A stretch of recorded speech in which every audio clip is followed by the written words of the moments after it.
Everyone, welcome to beat the street. आज हम बात करने वाले हैं एक फूड स्टार्टअप के बारे में जिसका आ रहा है आईपीओ। अगर हम देखेंगे यहाँ पे जोमेटो की बात कर रहे हैं। इस वीडियो में हम लोग जोमेटो से रिलेटेड सारी जानकारी आपको देंगे और बहुत सारे इंटरेस्टिंग फैक्ट्स बताएंगे कि जैसे कि जोमेटो यहाँ पे कितना कमीशन कमाता है। आपको पता है जोमेटो का यहाँ पे ट्रेडमार्क रजिस्टर्ड नहीं है, जोमेटो कंटिन्यूस 3 साल से लॉसेज में है, जोमेटो की नेटवर्थ खराब है। ये सारी चीज़ें और बहुत सारी इंटरेस्टिंग बातें और पूरे इस आईपीओ का फंडामेंटल और डिटेल्ड एनालिसिस करेंगे, पूरे बिजनेस मॉडल को समझेंगे, किसका कितना स्टेक है, इन्फो एज को यहाँ पे कितना फ़ायदा होगा। ये सारी चीज़ें हम लोग इस वीडियो के अंदर डिस्कस करेंगे। अगर आप हमारे चैनल पे पहली बार आ रहे हैं तो हमारे चैनल को सब्सक्राइब करें, बेल आइकन को ज़रूर दबाएं सभी तरह के आईपीओ अपडेट्स के लिए। वीडियो शुरू करने से पहले मैं आपको हमारे बीट द स्ट्रीट का एक टिकर बताना चाहूँगा, जो मार्केट टिकर ऐप है। इसके अंदर हम लोग क्या करते हैं, ये मार्केट टिकर ऐप जो होता है ये 24/7 आवर्स अपडेट होता रहता है और यहाँ पे आपको बाजार की सारी खबरें एक साथ मिलती है। जैसे आप देख सकते हैं अभी सऊदी अरमाको से और रिलायंस की डील से रिलेटेड फाइनेंशियल टाइम्स ने डाला, ये बाहर की खबर है जो भी ऑटोमेटिकली यहाँ पे अपडेट हो जाती है। ये 24 घंटे चलता है। सेबी का कोई रूल आए, चाहे कोई भी बड़ी ब्रोकरेज रिपोर्ट आए या कोई भी बड़ा वीडियो आए, ये सारी चीज़ें अगर आप देखोगे लगातार यहाँ पे अपडेट्स आते रहते हैं। और अगर आप इस चैनल को सब्सक्राइब करना चाहते हैं, ज्वाइन करना चाहते हैं, तो ये हमारा चैनल का लिंक है। आप यूट्यूब पे, आप टेलीग्राम पे जाके ये लिखिए या फिर आप हमारे दिए गए नीचे लिंक को दबाएं तो आप यहाँ पे जा सकते हैं और इस मार्केट टिकर ऐप को ज्वाइन कर सकते हैं। यहाँ पे आपको सभी तरह के ब्रोकरेज रिपोर्ट्स वगैरह सारी चीज़ें बाजार से रिलेटेड आपको यहाँ मिल जाएगी। अब हम आ जाते हैं वापस जोमेटो पे। सबसे पहले यहाँ पे हम लोग एक बहुत ही सिंपल चीज़ जान लेते हैं, जोमेटो काम कैसे करता है, जोमेटो का बिजनेस मॉडल क्या है। मैं आपको फटाफट समझा देता हूँ। देखो, ये है 1A जो जोमेटो कमाता है। 1A जोमेटो क्या कमाता है, कमीशन रिटेन्ड बाय जोमेटो। ठीक है, अभी अगर यहाँ पे यहाँ पे कलेक्ट किया जाता है, जो टोटल रेवेन्यू यहाँ पे जो कस्टमर से कलेक्ट किया जाता है उसमें फूड की कॉस्ट होती है और यहाँ पे जोमेटो फंडेड डिस्काउंट्स होते हैं। मतलब जो रेस्टोरेंट को यहाँ पे जोमेटो डिस्काउंट देता है वो यहाँ पे होता है। तो इसमें से 1A यहाँ पे जो अगर आप देखोगे वो जोमेटो खुद रखता है और 1B यहाँ पे रेस्टोरेंट्स को ट्रांसफर कर देता है। ठीक है, उसके बाद यहाँ पे सेकंड यहाँ पे जो डिलीवरी चार्जेस होते हैं वो यहाँ पे डिलीवरी पार्टनर को ट्रांसफर कर दिए जाते हैं। उसके बाद अगर आप देखोगे पैकेजिंग चार्जेस होते हैं वो रेस्टोरेंट पार्टनर को दे दिए जाते हैं। और फिर वहाँ पे अगर आप देखेंगे जो टिप्स वगैरह है वो यहाँ पे जो की कलेक्ट की जाती है वो यहाँ पे डिलीवरी पार्टनर को दी जाती है। फिर उसके बाद यहाँ पे कुछ एडिशनल फीस वगैरह अगर आती है तो वो यहाँ पे वापस डिलीवरी पार्टनर को दी जाती है। और यहाँ पे कुछ एडवर्टाइजमेंट की इनकम होती है जिसके अंदर, तो ये जो एडवर्टाइजमेंट रेवेन्यू होता है ये रेस्टोरेंट पार्टनर जोमेटो को पे करता है उनके रेस्टोरेंट जोमेटो के प्लेटफॉर्म पे फीचर करने के लिए। तो इस तरीके से यहाँ पे जोमेटो दो तरह की इनकम कमाता है, एक कमीशन और दूसरा रेवेन्यू। तो ये दो मेजर सोर्स होते हैं। इसके अलावा हम बहुत सारी चीज़ें भी जानेंगे, बट सबसे पहले हम लोग थोड़ा बहुत फाइनेंशियल वगैरह का एनालिसिस कर लेते हैं और यहाँ पे बहुत सारी चीज़ें जान लेते हैं। अभी मैं एक बहुत इंपॉर्टेंट अपडेट आपको देना चाहूँगा कि इसमें कोई भी तरह का शेयर होल्डर कोटा नहीं है। अब शेयर होल्डर कोटा नहीं है तो इसके कारण आज अगर आप देखोगे तो इन्फो एज का शेयर प्राइस नहीं बढ़ा है, क्योंकि यहाँ पे शेयर होल्डर कोटा नहीं दिया गया है। और यहाँ पे जो इन्फो एज है वो 750 करोड़ के लगभग शेयर बेच रहा है और उनका जो डेप्ट है ना अभी वो 69 करोड़ है। तो अब वो 750 करोड़ का क्या करेंगे, बेच तो दे रहे हैं, उनके पास जो इतना अमाउंट आएगा उन्हें वो अब कहीं इन्वेस्ट करना पड़ेगा। तो अभी उनको वो सब नया ढूंढना पड़ेगा और उनका फंड अभी कहीं आइडल रहेगा एक तरीके से, क्योंकि उनके पास डेप्ट तो इतनी ज़्यादा है नहीं कि वो यहाँ पे डेप्ट का रिपेमेंट कर ले। तो इस कारण से यहाँ पे इन्फो एज को और इन्फो एज के शेयर होल्डर्स को जोमेटो के आईपीओ से कुछ भी फायदा नहीं है। बस इन्फो एज को एक फ़ायदा है कि 750 करोड़ रुपए के जब ये शेयर बेचेंगे तो यहाँ पे उनको बहुत सारा गेन होगा। अगर मैं आपको बताऊं कि इन्फो एज का कॉस्ट कितना है तो मैं यहाँ पे बता सकता हूँ 1.16 रुपीज़ यहाँ पे जोमेटो के प्राइस अगर आप देखेंगे तो मैं वो भी बताऊंगा कि सेलिंग शेयर होल्डर्स का कॉस्ट कितना है। और अपन ये भी जानेंगे कि दीपेंद्र गोयल जो इनके कंपनी के वो हैं सीईओ और फाउंडर हैं, वो कितने रुपए में शेयर्स होल्ड करके बैठे हैं और उनके पास कितने शेयर्स वगैरह हैं और पुराने टाइम में कितने कितने शेयर्स और इशू हुए हैं। जैसे कि आप यह स्क्रीन पे आईपीओ का ऑफर देख सकते हैं। आईपीओ का साइज ये करीबन 8,250 करोड़ का आईपीओ है, जो कि बहुत बड़ा है। अभी यहाँ पे आईपीओ के साइज़ में कंपनी ने बोला कि हम लोग अगर प्री आईपीओ प्लेसमेंट लेके आते हैं तो यहाँ पे जो आईपीओ साइज़ है वो कम हो जाएगा। इसमें ऑफर फॉर सेल 750 करोड़ का है और बाकी 7,500 करोड़ के शेयर यहाँ पे ऑफर किए जाएंगे। अगर हम बात करें इतना बड़ा आईपीओ किसका है तो लगभग यहाँ पे एसबीआई कार्ड का जब आईपीओ आया था तो वो करीबन यहाँ पे 10,400-600 करोड़ का था। तो ये आप समझ सकते हैं आईपीओ बहुत बड़ा होगा। और यहाँ पे कंपनी ने क्या बोला है कंपनी के पास जो पैसा आएगा उसमें से कंपनी कितना करने वाली है, क्या क्या करने वाली है, तो लगभग 5,625 crore funding organic and inorganic initiatives. इसके बारे में हम लोग डिटेल में डिस्कशन करेंगे। अभी आप ये समझ लीजिए, इनिशिएटिव्स का यहाँ पे कंपनी का मतलब है एक्सपेंशन। अब यहाँ पे क्या हो सकता है, कंपनी कोई छोटी अगर कंपनी को एक्वायर कर लेती तो वो एक इनऑर्गेनिक ग्रोथ होगी, जैसे कंपनी ने उबर इंडिया के बिजनेस को एक्वायर किया था। और या फिर अगर कंपनी कोई नया अपना बिजनेस मॉडल लेके आती है, कोई नया प्लान लाती है, फॉर एग्जाम्पल जोमेटो खुद का एक रेस्टोरेंट खोलती है फिजिकल, तो वो एक तरीके से ऑर्गेनिक ग्रोथ हो गई। तो इस तरह के इनिशिएटिव होंगे। उसके बाद यहाँ पे कंपनी जनरल कॉर्पोरेट पर्पस वगैरह के लिए यहाँ पे पैसा जुटाएगी। यहाँ पे सोचने वाली बात यह है कि कंपनी के पास डेप्ट है बट उसका यहाँ पे पेमेंट नहीं किया जाएगा। अगर हम देखें, कंपनी के पास बहुत ही कम डेप्ट है, लेकिन वो जो डेप्ट है वो 80 लाख रुपए की डेप्ट है, करंट बोरोइंग्स है, जो कि नॉर्मली है। बाकी अगर आप देखोगे तो कंपनी ने इस साल यहाँ पे कोई भी डेप्ट नहीं है। ये एक बहुत ही अच्छी बात है जोमेटो के लिए कि उनका कोई डेप्ट नहीं है। उसके पीछे क्या रीज़न है, कंपनी ने थोड़े टाइम पहले इस बार यहाँ पे बहुत सारे प्रेफरेंस शेयर्स इशू किए थे और उन प्रेफरेंस शेयर्स के थ्रू यहाँ पे इस डेप्ट का पेमेंट किया है। अब अगर आप देखोगे तो जो जोमेटो का रेवेन्यू है, आप देखेंगे, सबसे पहले रेवेन्यू की बात करते हैं, रेवेन्यू फ्रॉम ऑपरेशंस, तो वो कंपनी का एक अच्छा खासा रहा है। जहाँ पहले कंपनी 4,600 मिलियन कमाती थी, फिर 13,000 मिलियन और फिर यहाँ पे एकदम से 2,600 मिलियन। तो अगर आप देखोगे तो लगभग 100% ग्रोथ, फिर वापस 100% ग्रोथ। तो ये बहुत ही ज़्यादा शानदार बिजनेस है। बट आप देखोगे तो 2020 और यहाँ पे ग्रोथ नहीं है। इवन अगर आप देखेंगे तो जहाँ पहले 26,000 मिलियन कमाए थे, अभी यहाँ पे 13,000 मिलियन ही कमाए हैं। और ये जो अभी ऑपरेशंस है, अब ये उबर इंडिया के ऑपरेशंस को भी इंक्लूड करता है। तो अब यहाँ पे इनऑर्गेनिक ग्रोथ होने के कारण यहाँ पर रेवेन्यू ज़्यादा होना चाहिए था, बट कोविड-19 के इम्पैक्ट के कारण यहाँ पर रेवेन्यू नहीं रहा। अब अगर आप देखोगे तो कंपनी के लॉसेस बहुत खतरनाक है। जितने भी कंपनी ने साल के लिए यहाँ पर पुट किया है, कंपनी हमेशा लॉस में रही है, कंपनी नेगेटिव परफॉर्म करती आई है। तो ये एक बहुत ही इंपॉर्टेंट फिगर होता है जो हम लोग हर बार बोलते हैं। जैसे नज़ारा टेक्नोलॉजीज़ में भी हमने बताया था और अभी भी हम बता रहे हैं कि ये जो कंपनी है ये लॉस मेकिंग कंपनी है, तो ये आपको बहुत ध्यान में रखना चाहिए। कंपनी की नेटवर्थ देखते हैं, जो कि एसेट माइनस लायबिलिटी होता है।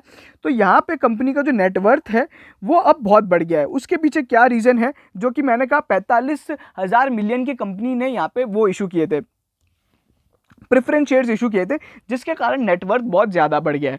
तो ये एक बहुत ही इंपॉर्टेंट फिगर है। ये सारे कंपनी के जो ट्रांजैक्शंस होते हैं ये जनरली आपको कोई आईपीओ रिव्यू में बताएगा नहीं, इसलिए हम लोग इसको कवर करना पसंद करते हैं। अगर आप जानना चाहते हैं कि इन्फो एज का कितना स्टेक है, तो यहाँ पे करीबन 18.5% का स्टेक है। तो ये सारी चीज़ें, आखिरी इसको आईपीओ में $4.5 बिलियन की यहाँ पे वैल्यूएशन की गई थी, जो आखिरी प्लेसमेंट किया गया था, फंडिंग राउंड हुआ था। तो इन्फो एज का यहाँ पे जोमेटो का जो वैल्यूएशन था $4.5 बिलियन का था।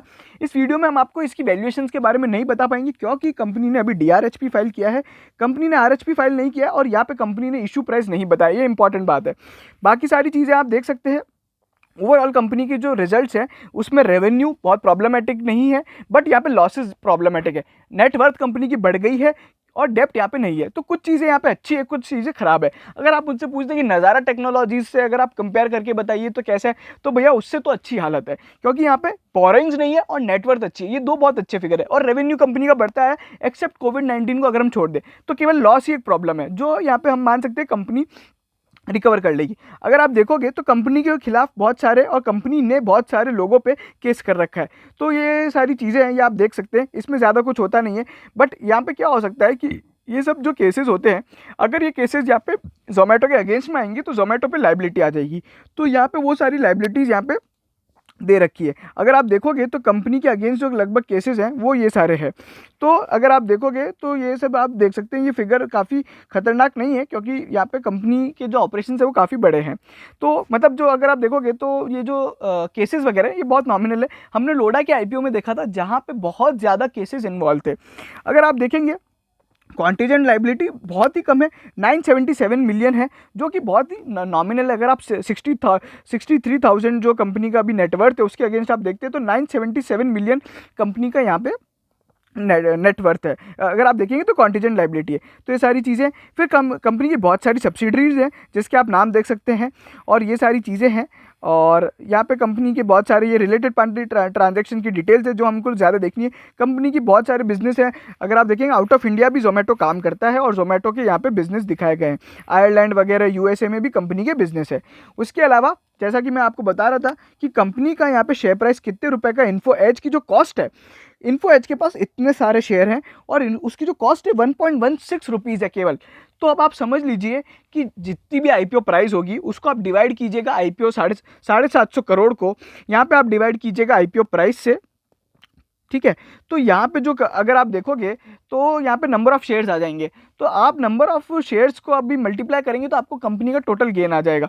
मैं आपको सिंपल सी गणित बताता हूँ, आईपीओ प्राइस माइनस आप 1.16 कर लीजिए, तो यहाँ पे आपको नंबर ऑफ शेयर्स जो इतने सेल करेंगे तो यहाँ पे इनको गेन बहुत खतरनाक होने वाला है इन्फो एज को, जो कि क्योंकि इनका जो कॉस्ट है, कॉस्ट ऑफ एक्विजिशन है बहुत कम है, 1.16 रुपीज़, बिल्कुल कॉडियो के भाव में खरीदा है।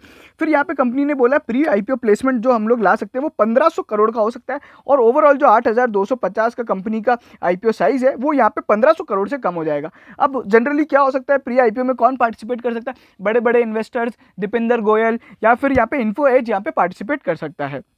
ये सारी चीज़ें थी। अब हम कंपनी के बारे में कुछ बेकार चीज़ें जानेंगे जो आपको हो सकता है यहाँ पे प्रॉब्लमेटिक लगे। जैसे कि कंपनी ने बोला है कि हम लोग जो हिस्टोरिकल परफॉर्मेंस और हिस्टोरिकल ग्रोथ रेट है हो सकता है हमें आगे ना दिखे, क्योंकि कंपनी के जो बिजनेस है वो बहुत ज़्यादा रेस्टोरेंट पार्टनर्स और डिलीवरी पार्टनर्स पर डिपेंड करता है, और जो यहाँ पे ओवरऑल बिजनेस है अगर आप देखोगे तो बहुत ज़्यादा कॉम्पिटिशन है, यहाँ पे स्विगी से बहुत ज़्यादा कॉम्पिटिशन मिल रहा है। यहाँ पे कंपनी ने बोला हमें लॉसेज होते हुए आए हैं और आगे भी हमारे यहाँ जो एक्सपेंसेस है वो बढ़ सकते हैं, और मैं मानता हूँ एक्सपेंसेस बढ़ेंगे। उसके पीछे रीजन क्या है, क्योंकि कंपनी ग्रोइंग फेज में है और कंपनी यहाँ पे कमाने से ज्यादा एक्सपेंशन में लगी हुई है। तो यहाँ पे कंपनी जब भी एक्सपेंड करती है तो वो पहले यहाँ पे खर्चा करेगी उसके बाद कमाएगी, तो यहाँ पे एक्सपेंस कंपनी के बढ़ेंगे। कोविड-19 पैंडेमिक ने यहाँ पे कंपनी की हालत थोड़ी खराब करी थी, क्योंकि लॉकडाउन के कारण यहाँ पे कंपनी के जो डिलीवरी पार्टनर्स थे और रेस्टोरेंट्स बंद होने के कारण यहाँ पे इम्पैक्ट आया था। बट कंपनी ने बोला है कि जब यहाँ पे फरवरी वगैरह आया तो यहाँ पे कंपनी ने अपने बिजनेस को रिकवर किया। एक यहाँ पे इंपॉर्टेंट बात यह है कि कंपनी ने एक एनजीओ है हंगर हीरोज़ करके, उसको 500 मिलियन का लोन दिया था, और उसके लिए कंपनी ने लिखा है वो अब लोन क्यों दिया था, वो ऑक्सीजन और यहाँ पे जो कोविड-19 रिलेटेड यहाँ पे फंडिंग करने के लिए दिया था। और कंपनी ने बोला है कि may not have hunger heroes and we may not have sufficient protection and recovery plans to continue deal with the कोविड-19 पैंडेमिक मे नॉट। और यहाँ पे कंपनी ने बोला है कि हम लोग जो हंगर हीरोज़ को हमने जो लोन दिया है 500 मिलियन का, वो शायद हम लोग रिकवर ना कर पाए। तो देखिए, अब जनरली कोई भी किसी कंपनी को लोन देता है तो वो यहाँ पे बताता तो नहीं है कि हमने लोन दिया, हम रिकवर। अब यहाँ पे इसलिए बताया जा रहा है स्पेशली हंगर हीरोज़ के लोन को, क्योंकि यहाँ पे कंपनी को लगता है कि हंगर हीरोज़ शायद यहाँ पे पेमेंट नहीं कर पाएगा। हंगर हीरोज़ एक एनजीओ है तो वो कुछ कमाती नहीं है, अब एनजीओ कब पे कर पाएगी ये बहुत सोचने वाली बात है, जब उसको किसी और से यहाँ पे पैसा मिल जाता है तो ये सारी चीज़ें हैं। और हो सकता है यहाँ पे ये भी हो जाए कि हंगर हीरोज़ को जो पैसा दे रखा है उसे कंपनी सीएसआर डिक्लेयर कर दे। तो ये सारी चीज़ें हैं। और कंपनी ने ये भी बोला है कि हम लोग अपने जो restaurant partner, customers, delivery partners को यहाँ पे रोक ना पाएँ, वो लोग किसी और उस पर शिफ्ट हो जाएँ, और ये सारी चीज़ें हैं। उसके अलावा कंपनी ने एक बात बोली है कि यहाँ पे जो जीओवी ऑर्डर्स आते हैं इसके कारण एक बहुत ही विशेष साइकिल है, मैं आपको समझाऊंगा वो भी, जो कि बहुत ही अच्छी है। चलिए अभी अगर हम देखेंगे यहाँ पे कंपनी के जो ब्रांड वगैरह पे बिजनेस डिपेंड करता है और वो सारी चीज़ें, company we not be able to maintain our brand और वो सब है। फिर कभी कभी यहाँ पे कंपनी ने मीडिया कवरेज जो है वो अनफेवरेबल रही है। जैसे अगर आप देखोगे थोड़े टाइम पहले जोमेटो के अभी लेटेस्ट में ही अगर हम देखेंगे तो जोमेटो का एक बैंगलोर में केस हुआ था जिसमें एक डिलीवरी पार्टनर के अगेंस्ट में बहुत सारे एलिगेशंस लगाए थे। तो ये सारी चीज़ें होती रहती है। ऐसे 2019 में भी हुआ था, कुछ यहाँ पे रेस्टोरेंट्स कभी रिवोल्ट कर देते हैं कि हमें पैसा नहीं मिल रहा है। तो इन सारी चीज़ों के कारण यहाँ पे जोमेटो को प्रॉब्लम हो सकती है। तो कल आप हमेशा याद रखिए, कल को कोई भी डिलीवरी पार्टनर यहाँ पे कोई प्रॉब्लम क्रिएट करता है तो यहाँ पे लिस्टिंग होने के बाद जोमेटो का शेयर आपको टूटता हुआ दिखाई देगा। यहाँ पे इंटेंस कंपटीशन है, बहुत सारे लोग यहाँ पे काम कर रहे हैं। फिर उसी के अलावा अगर कंपनी अपने प्रोडक्ट्स और प्लेटफॉर्म को इनोवेट नहीं कर पाएगी तो यहाँ पे आगे नहीं बढ़ पाएगी। और उसी के अलावा हाई क्वालिटी कस्टमर वगैरह कंपनी जनरेट ना कर पाए, ये सारी चीज़ें। इंटरनेट पे बहुत ज़्यादा कंपनी डिपेंडेंट है। अगर कल को यहाँ पे इंटरनेट वगैरह का रिलेटेड फेलियर होता है, सिक्योरिटी ब्रीचेस होते हैं, जैसे अगर आप देखोगे 2017 में कंपनी का यहाँ पे एक बहुत बड़ा यहाँ पे हैकर ने डेटा ब्रीच कर दिया था। तो इस तरह के इवेंट्स अब आपको इन कंपनीज़ के लिए ध्यान में देने पड़ेंगे। कल को अभी अगर जैसे हैकर वगैरह कोई यहाँ पे कर देता है, डेटा हैक कर लेता है, तो यहाँ पे प्रॉब्लम हो सकती है। उसी के अलावा यहाँ पे कंपनी हो सकता है अपने बिजनेस में यहाँ पे जो इन्वेस्टिंग करना है वो इन्वेस्ट ना कर पाए। कंपनी ने 2018 में उबर इंडिया ईट्स को खरीदा था और यहाँ पे आप देख सकते हैं 2020 में खरीदा था, और सीटीपीएल को और टंगस्टन को यहाँ पे 2018 में खरीदा था। तो ये सारी चीज़ें अगर इस तरह के यहाँ पे कंपनी इनऑर्गेनिक ग्रोथ के लिए नहीं कर पाएगी तो यहाँ पे प्रॉब्लम क्रिएट हो सकती है। फिर यहाँ पे अगर आप देखोगे तो ये कंपनी का एडवर्टाइजमेंट फिगर है। अगर आप देखेंगे तो लास्ट जो अगर आप देखोगे पिछले साल यहाँ पे 2020 में अगर आप देखेंगे तो कंपनी का FY 18, 19 और 20 और यहाँ पे दिसंबर मंथ में तो 22% कंपनी का रेवेन्यू एक्सपेंसेस में चला गया इस 9 महीने में, और उससे पहले 48% कंपनी का रेवेन्यू यहाँ पे एडवर्टाइजमेंट में चला गया। तो कंपनी बहुत ज़्यादा यहाँ पे मार्केटिंग और एडवर्टाइजमेंट एक्सपेंड करती है, जो कि हर कंपनी करती है। थर्ड पार्टी रिस्क या पेमेंट वगैरह में कल को कोई UPI वगैरह फेल हो जाता है तो ये सारी चीज़ें होंगी। फिर बाकी सारी ये बहुत नॉर्मल चीज़ें हैं। इसमें यहाँ पे कुछ और भी इंपॉर्टेंट चीज़ें थी, ये लिटिगेशंस वगैरह हैं। फिर कंपनी के जो इक्विटी शेयर्स वगैरह हैं, ये आप देख सकते हैं कंपनी के इक्विटी शेयर की प्राइस जो यहाँ पे IPO से जस्ट पहले यहाँ पे ये बताई गई है। अब मैं आपको आप खुद सोचेंगे कि यहाँ पे इशू प्राइस 1.5 लाख रुपए कैसे हो सकती है, बट ये है। अब यहाँ पे हमें आने वाले टाइम में देखना पड़ेगा, क्योंकि मैक्सिमम एप्लीकेशन तो 15,000 का हो सकता है, तो इशू प्राइस इतनी ज़्यादा क्यों है। उसी के अलावा यहाँ पे कंपनी FSSAI के यहाँ पे रेगुलेशंस को अगर फॉलो नहीं कर पाती है, और वो सारी चीज़ें हो सकती है। और लीज वगैरह जो ऑफिस के लिए ले रखी है, इंश्योरेंस पॉलिसीज़ वगैरह वगैरह, ये सारी चीज़ें हैं। एक यहाँ पे बहुत ही इंपॉर्टेंट अपडेट है जो मैं आपको बताना चाहूँगा, वो ये है। अगर आप देखोगे तो कंपनी ने बोला है कि जो जोमेटो लोगो है वो अभी तक रजिस्टर्ड नहीं है, उसके लिए कंपनी ने अप्लाई कर रखा है। यहाँ पे कंपनी ने जोमेटो को यहाँ पे trademark as a text register करा रखा है, बट जोमेटो का जो ये लाल कलर का लोगो है ये अभी तक यहाँ पे रजिस्टर नहीं है। और इसके कारण ऐसा हो सकता है कि कंपनी का कोई लोगो यूज़ कर ले और उसे अगर राइट दे दिया जाए सरकार द्वारा या फिर जो रेगुलेटर्स द्वारा, तो यहाँ पे जोमेटो की पूरी इमेज बिगड़ सकती है, क्योंकि जोमेटो के लिए ब्रांडिंग बहुत ज़्यादा इंपॉर्टेंट है। अभी आप सभी को लगता है ना कि भैया रेड कलर का है, जोमेटो लिखा हुआ है तो जोमेटो, बट अगर ये किसी और को मिल जाए तो प्रॉब्लम हो सकती है। नेगेटिव कैश फ्लोज एक यहाँ पे अलग यहाँ पे प्रॉब्लम है जो कंपनी की रही है। अगर आप देखोगे तो कैश एंड इक्विवेलेंट्स यहाँ पे पहले 1000 मिलियन था, उसके बाद यहाँ पे 2100 मिलियन हुआ, फिर एकदम से कम होकर 1672 मिलियन हो गया।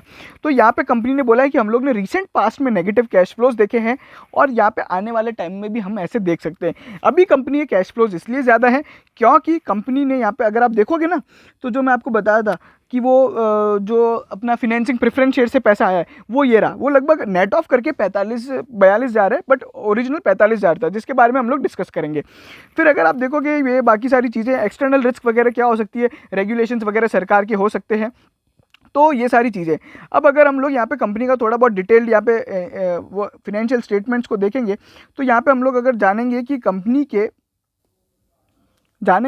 के प्रॉफिट एंड लॉस स्टेटमेंट, तो जैसा कि आप लोग बहुत बार न्यूज़ में सुनते हैं कि हर 2 रुपये कमाने के लिए, हर 1 रुपये कमाने के लिए कंपनी ने जुटाए 2 रुपये, तो बिल्कुल ये वो फिगर है, आप यहाँ पे देख सकते हैं। 27,000 मिलियन कंपनी कमाया है, इनकम है, उसको कमाने के लिए 50,000 मिलियन का खर्चा कर दिया है। इतना हाई एक्सपेंस है कंपनी का। और इसमें सबसे ज़्यादा जो मैंने आपको बताया था एडवर्टाइजमेंट कॉस्ट है, जो बहुत मेजर इम्पैक्ट यहाँ पे कंपनी के बिजनेस पे लाता है। अगर आप देखेंगे तो लगभग सिग्निफिकेंट अमाउंट यहाँ पे कंपनी का जो ये 40,000 दिख रहा है ना आपको, ये यहाँ पे एडवर्टाइजमेंट एक्सपेंस से रिलेटेड है। अभी अगर आप देखोगे तो 13,000 मिलियन कमाने के लिए कंपनी ने 17,000 मिलियन गंवाए हैं, तो यहाँ पे कंपनी कंटिन्यूसली लॉस वगैरह में है, और ये सारी चीज़ें। तो अभी के लिए हम लोग यहाँ पे फिनेंशियल स्टेटमेंट में इतना ही जानना है। अगर आप देखोगे कंपनी की जैसे कि बोरोइंग्स मैंने बताया यहाँ पे रिड्यूस हो चुकी है, तो वो कंपनी की बोरोइंग्स यहाँ पे लगातार यहाँ पे जो फिनेंस कॉस्ट है वो कम होती दिखाई दी है, अगर आप पिछले साल से कंपेयर करते हैं तो ये सारी चीज़ें थी। उसके अलावा थोड़ी बहुत और यहाँ पे चीज़ें, बैलेंस शीट वगैरह में हम लोग देख चुके हैं, कैश फ्लो स्टेटमेंट भी हम लोग देख चुके हैं, बैलेंस शीट में नेटवर्थ वगैरह और बोरिंग्स वगैरह की बातें हम लोग ऑलरेडी कर चुके हैं। इन्वेस्टमेंट्स वगैरह यहाँ पे कुछ है नहीं, कंपनी है खास। अगर आप देखेंगे तो यहाँ पे अगर हम बोरिंग्स की बात कर ले तो ये आप देख सकते हैं बोरिंग्स का जो यहाँ पे फिगर है वो कम है, और यहाँ पे जो लीज लाइबिलिटीज़ है वो भी कंपनी की अभी डिक्रीज हो गई है पिछले साल से, तो ये अच्छी बात है। ओवरऑल यहाँ पे जो कंपनी के क्रेडिटर्स है वो यहाँ पे जो ये क्रेडिटर्स कौन से होते हैं, ये बेसिकली रेस्टोरेंट पार्टनर्स को जो पैसा वगैरह देना है वो सारी चीज़ें तरह तरह के वेंडर्स कंपनी हायर करती है, तो ये सब चीज़ें थी। अब अगर हम देखें तो कंपनी के यहाँ पे ये जो प्रेफरेंस शेयर कैपिटल है वो सारी चीज़ें हैं वो आप यहाँ पे देख सकते हैं। अगर यहाँ पे अगर आप देखेंगे कंपनी ने इतने सारे यहाँ पे इक्विटी शेयर कैपिटल इशू किए थे, ये सारी डिटेल आप यहाँ पे देख सकते हैं। कैसे यहाँ पे सबसे पहले यहाँ पे 2010 में दीपेंद्र गोयल और यहाँ पे जो एक है पंकज हैं, उनको यहाँ पे शेयर इशू किए गए थे और ये सारी शेयर प्राइस हिस्ट्री है पूरी आप देख सकते हैं। लास्ट जो अभी ट्रेडेड प्राइस है वो 1,56,000 रुपीज़ का एक शेयर है। अभी हम लोग इसे कंपेयर नहीं करेंगे और यहाँ पे क्योंकि शेयर प्राइस की बात नहीं करेंगे क्योंकि अभी तक इशू प्राइस डिक्लेयर नहीं हुई है। ये एकदम हम लोग DRHP आज देख रहे हैं और ये कंपनी का यहाँ पे आप देखोगे तो प्रेफरेंस शेयर कैपिटल है और इसमें हम लोग देख सकते हैं अभी अगर 2021 की बात करें जिसमें सबसे ज़्यादा यहाँ पे कंपनी ने ओवरऑल यहाँ पे प्रेफरेंस शेयर जो इशू किए वो यहाँ पे आप देख सकते हो। तो बहुत ज़्यादा अमाउंट के यहाँ पे कंपनी ने प्रेफरेंस शेयर वगैरह उठाए थे। तो ये सारी चीज़ें हैं और ये कंपनी का पूरा कैपिटल स्ट्रक्चर है। तो कंपनी का यहाँ पे प्रेफरेंस शेयर भी ज़्यादा है। मैं आपको कैश फ्लो स्टेटमेंट में भी बता सकता था बट ठीक है, मैंने आपको ऑलरेडी वैसे ही बता दिया है तो आप यहाँ पे देख सकते हैं। फिर इसके बाद यहाँ पे कंपनी का शेयर होल्डिंग पैटर्न है। तो ये यहाँ पे अगर आप देखोगे तो पब्लिक यहाँ पे जो शेयर होल्डिंग है वो 95% की है, ठीक है। और यहाँ पे प्रमोटर्स की जो शेयर होल्डिंग है अगर आप देखेंगे तो 0 है। तो यहाँ पे कंपनी का कोई भी प्रमोटर नहीं है, ये प्रमोटर गवर्न नहीं है, ये प्रोफेशनली गवर्न है। आप कह सकते हैं दीपेंद्र गोयल हैं बट उनको यहाँ पे प्रमोटर क्लासिफिकेशन नहीं किया है। ये कंपनी के कुछ बड़े बड़े शेयर होल्डर्स है जो आप देख सकते हैं। इसमें बहुत ज़्यादा बड़े बड़े नाम जैसे अगर आप देखोगे सिकोया कैपिटल है, फिर यहाँ पे दीपेंद्र गोयल है और यहाँ पे अली बाबा जो अली पे उनकी एक कंपनी है वो है, उसके बाद SCI है और यहाँ पे बहुत बड़े बड़े ग्रुप्स है। तो ये सारी चीज़ें हैं आप देख सकते हैं। इनमें बहुत बड़े बड़े जो फंडिंग लोग होते हैं वो पैसा लगाते रहते हैं। तो ये सारी चीज़ें थी। अब थोड़े बहुत हम लोग जान लेते हैं कंपनी के रेशोज़। अगर आप EPS देखोगे तो कंपनी का EPS यहाँ पे नेगेटिव रहा है क्योंकि कंपनी लॉस में थी। P रेशो आप निकाल नहीं सकते, इंडस्ट्री पीयर कोई है ही नहीं क्योंकि कोई भी लिस्टेड पीयर यहाँ पे अभी तक जोमेटो का नहीं है, तो इसको आप किसी से कंपेयर नहीं कर सकते। रिटर्न ऑन नेटवर्थ आप यहाँ पे देखेंगे तो 70% नेगेटिव है क्योंकि कंपनी लॉस में थी। नेट एसेट वैल्यू पर शेयर अगर आप देखोगे तो 11 रुपये। अभी नेट एसेट वैल्यू पर शेयर का मतलब होता है नेटवर्थ को जब आप टोटल नंबर ऑफ शेयर से डिवाइड करते हैं तो यहाँ पे नेट एसेट वैल्यू पर शेयर आती है। अब यहाँ पे अगर हम देखेंगे तो ये बहुत ही इंपॉर्टेंट फिगर है, ये की ऑपरेटिंग मैट्रिक्स है। अगर आप देखोगे एवरेज मंथली यूजर्स कितने हैं कंपनी के, तो यहाँ पे आप देख सकते हैं 29.6 मिलियन है और यहाँ पे कंपनी के जो मंथली टोटल यूजर्स हैं वो 5.8 मिलियन है। तो यहाँ पे ये आप सब चीज़ें देख सकते हैं। तो MTU और MAU बहुत ही इंपॉर्टेंट फिगर होता है और ये सारी चीज़ें। फिर यहाँ पे GOV का मतलब क्या होता है, GOV का मतलब होता है ग्रॉस ऑर्डर वैल्यू, ठीक है। उसके अलावा यहाँ पे अगर आप देखोगे एक्टिव डिलीवरी पार्टनर्स कितने हैं, तो यहाँ पे लगभग 1,32,000 लोग हैं और ये पिछले साल से कम हुए हैं क्योंकि बहुत से लोगों ने लॉग आउट कर दिया था। फिर यहाँ पे अगर आप देखोगे ग्रॉस ऑर्डर वैल्यू यहाँ पे आप देख सकते हैं 61,000 मिलियन है। ऑर्डर्स लगभग कितने मिले हैं, तो यहाँ पे आप देख सकते हैं ये ऑर्डर्स यहाँ पे करीबन 155 मिलियंस में मिले। ये सब शायद फिगर जो अगर हम देख रहे हैं ये मिलियंस में ही है। तो ये सारी चीज़ें थी। फिर टोटल इनकम वगैरह और EBITDA वगैरह ये नेगेटिव है, कंपनी का EBITDA भी नेगेटिव है। अगर आप देखोगे तो कंपनी का EBITDA भी नेगेटिव है। तो सबसे पहले नेट प्रॉफिट में आने से पहले यहाँ पे कंपनी को EBITDA पॉजिटिव करना पड़ेगा। तो ये सारी चीज़ें। इम्पैक्ट ऑफ कोविड-19 आप देख सकते हो ग्रॉस ऑर्डर वैल्यू यहाँ पे अगर हम देखेंगे तो कंपनी ने बताया कि कैसे उन्हें शार्प रिकवरी देखी है Q1 से लेके Q3 में, तो ये बहुत ज़्यादा अच्छी बात है। फिर उसके अलावा ये कंपनी ने थोड़ी बहुत, अब यहाँ पे आपको बहुत मज़ा आने वाला है क्योंकि अब यहाँ पे बहुत ही अच्छी अच्छी चीज़ें मिलेंगी। अब यहाँ पे कंपनी ने बोला कि जितने ज़्यादा कस्टमर आएंगे उतना ज़्यादा यहाँ पे डिलीवरी पार्टनर्स बढ़ेंगे और जितने ज़्यादा डिलीवरी पार्टनर होंगे उतने ज़्यादा कस्टमर होंगे। तो बिल्कुल ये ऐसे चलता रहता है। ये सारी चीज़ें कंपनी ने ऐसे अपने इसमें बताई थी। उसके अलावा फिर यहाँ पे अगर आप देखोगे तो ये सारी स्पेंड्स वगैरह हैं। अभी यहाँ पे ये देखिए, आप ये देख सकते हैं प्रमोशनल एक्सपेंस का ये जो फिगर है 88% से 48% अब 22%, तो काफ़ी अच्छा फिगर है, ये एक मस्त फिगर है और यहाँ पे अच्छी चीज़ है। फिर यहाँ पे यूनिट इकोनॉमिक्स वगैरह है जिसमें हम लोग को ज़्यादा देखना नहीं है। ये कॉन्ट्रीब्यूशन है, ये कॉन्ट्रीब्यूशन लॉस में होता है। अगर आप देखोगे यूनिट इकोनॉमिक्स का मतलब क्या होता है, एक यूनिट पे यहाँ पे कंपनी जब एक यहाँ पे जो आता है कंपनी को पैसा, मतलब 43 रुपीज़ की कंपनी को अर्निंग होती है, फिर 15 रुपीज़ का डिलीवरी चार्ज होता है, उसमें से 52 डिलीवरी कॉस्ट हो जाती है, फिर 21 डिस्काउंट, 15 रुपीज़ का अदर वेरिएबल कॉस्ट और इस कारण 30 रुपीज़ यहाँ पे नेगेटिव आ जाता है। ये बेसिकली एक यहाँ पे डिलीवरी ऑर्डर पे यहाँ पे क्या कंपनी की स्थिति होती है वो यूनिट इकोनॉमिक्स में पता पड़ता है। फिर ये यहाँ पे कॉन्ट्रीब्यूशन वगैरह है। अब contribution as a percentage of GOV company का बढ़ता हुआ आया है। तो ये सारी चीज़ें हैं। वहीं पे एक यहाँ पे बहुत ही अच्छी चीज़ थी, ये कंपनी के ऐप वगैरह के बारे में दे रखा है। उसके अलावा हम लोग यहाँ पे देखेंगे तो ये कंपनी का जीडीपी वगैरह और ये कंपनी के अभी इंडस्ट्री नॉर्म्स वगैरह हैं, इंटरनेट यूज़र्स इंडिया में कितने हैं और वो सारी चीज़ें जो ऑब्वियसली बढ़ते हुए आए हैं, और यहाँ पे इंडिया और बाहर से कैसे कंपैरिजन आप कर सकते हो। हाँ, ये एक अच्छा चीज़ें है। अगर आप देखोगे इंडिया में पॉपुलेशन कितनी है, और अगर आप देखोगे तो इंडिया में केवल 43% के पास इंटरनेट है। फूड डिलीवरी मार्केट इंडिया में कितना है, अगर आप देखोगे तो यहाँ पे केवल 10% है। और अगर आप यूएस और यहाँ पे चाइना से कंपेयर करते हो तो बहुत ज़्यादा ग्रोथ है। उसी के अलावा यहाँ पे जो food delivery users percentage of internet access यहाँ पे बहुत कम है। मतलब अगर यहाँ पे 100 लोग इंटरनेट चलाते हैं तो फूड डिलीवरी यहाँ पे केवल 9 लोग यूज़ करते हैं। तो ये आपको यहाँ पे ग्रोथ बताता है। उसके अलावा यहाँ पे और भी बहुत सारी चीज़ें हैं जो हम लोग देख सकते हैं। ये जो DRHP ये बहुत बड़ा होता है और इसमें काफ़ी सारी चीज़ें अपने को देखने को मिलती है, और इस तरह के बहुत सारे आपको यहाँ पे ग्राफ्स वगैरह देखने को मिल सकते हैं। अच्छा, तो ये है कंपनी का मैनेजमेंट। आप देख सकते हैं कि यहाँ पे मैनेजमेंट में कौन कौन है। तो ये सारे लोग हैं जो कंपनी के मैनेजमेंट है। अगर आप जानना चाहते हैं दीपेंद्र गोयल कौन है, जो कंपनी के फाउंडर थे, वो ये हैं। तो दीपेंद्र गोयल की फ़ोटो आप यहाँ पे देख सकते हैं, और बाकी ये कंपनी की मैनेजमेंट टीम वगैरह है और ये सारी चीज़ें हैं। और ये आप देखेंगे average order value. Average order value का मतलब क्या है कि पर कस्टमर से यहाँ पे कितना रुपया आता है। तो ये है total revenue divide by total यहाँ पे कस्टमर्स। तो यहाँ पे अगर आप देखोगे कंपनी का जो एवरेज ऑर्डर वैल्यू है वो यहाँ पे बढ़ता हुआ आ रहा है। ठीक है, तो ये एक अच्छा फिगर था और ये एक बहुत ही इंसाइटफुल चीज़ है। तो ये था हमारा ज़ोमैटो पे एकदम डिटेल्ड इंसाइट। और अगर किसी ने ये पूरा वीडियो देखा है तो मैं मानता हूँ कि ये इतना डिटेल्ड इंसाइट, यहाँ पे डिटेल्ड एनालिसिस ज़ोमैटो का अभी तक किसी ने किया नहीं होगा और ना ही कोई करेगा। हम लोग ने DRHP उठा के आज कंपनी की पूरी चीज़ें जानी, बहुत सारे बिजनेस के बारे में जाना, कंपनी काम कैसे करती है और कंपनी में क्या चीज़ें अच्छी है। अब आपको ये भी पता है कंपनी जो मेजर फंडिंग करती है प्रेफरेंस शेयर से करती है, और ये सारी चीज़ें थी। अब अगर आप मुझसे पूछना चाहते हैं कि यहाँ पे कंपनी का IPO कैसा रहेगा, तो कंपनी का IPO बहुत अच्छा रह सकता है। यहाँ पे कंपनी लॉस मेकिंग है, नेटवर्थ अच्छी है, डेब्ट जीरो है, तो ये सारी चीज़ें, बट कंपनी के लॉसेस ज़्यादा हैं और यहाँ पे कंपनी के रेवेन्यू में प्रॉब्लम है। तो ये सारी चीज़ें दो ओवरऑल यहाँ पे कंपनी के यहाँ पे बहुत ग्रोइंग यहाँ पे एस्पेक्ट्स दिख रहे हैं। बट हमें यहाँ पे जब RHP फाइल होगा तो यहाँ पे देखने को मिल सकता है। इन्फो एज पे मैंने आपकी अपनी राय भी दे दी है कि इन्फो एज पे इसका क्या इंपैक्ट होगा, वो सारी चीज़ें भी बता दी है। इस तरह के एकदम डिटेल इंसाइट और IPO रिव्यूज़ और fundamental analysis, stock tips, stock analysis के लिए आप हमारे चैनल को सब्सक्राइब करें और बेल आइकन को ज़रूर दबाएँ।